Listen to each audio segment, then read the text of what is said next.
আমার হাতে যে বেবিটা দেখতে পাচ্ছেন আপনারা, এ লিভারনেস লাইনের একটা বেবি। গতকালকে শুধু একে লোকেশন ম্যাপে দিছিলাম একদিন, তো একদিন দিছিলাম, আজকে ঠান্ডা আবহাওয়া সেই জন্য ছাড়ছিলাম তাকে। তো একে ছাড়লাম, এরপর আরেক পিস আমি ছাড়তে নিয়েছিলাম, তো ওটা ছাড়ার সাহস পাইনি আমি, টান মারছে। ঠিক আছে, বেবিটা দেখেন এখন হলুদ পশম যায় না, এ টান মারছে। তো আমি আর দ্বিতীয়টা ছাড়ার সাহস পাইনি, এর থেকে বড় বড় দ্বিতীয়টা।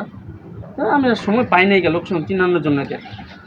তো 2 ঘন্টা পর এরে ফিরে পাইলাম। এরে ফিরে পাওয়ার জন্য আমি আরও 10-15 পিস আগের বেবিগুলো ছাড়ছি। তো যাক, অবশেষে তারা ফিরে পাইলাম। ঠিক আছে, তা পাইলাম বলতে সে আইসা দিয়ে নিচে যাওয়ার জন্য, নিচ থেকে তো উঠানো হয়েছে গতকালকে, নিচে যাওয়ার জন্য ছটফট করতেছে। আর ফিরে পেলাম, পরে এইখান থেকেই ধরলাম, এইখান থেকে তারা পাইলাম। এখন সবাই দোয়া করবেন এই বেবিটার জন্য। বেবিটার লাইন হচ্ছে লিভারনেস লাইনের বেবি, এখনও হলুদ পশম যায়নি, দেখতে পাচ্ছেন এই যে হলুদ পশম।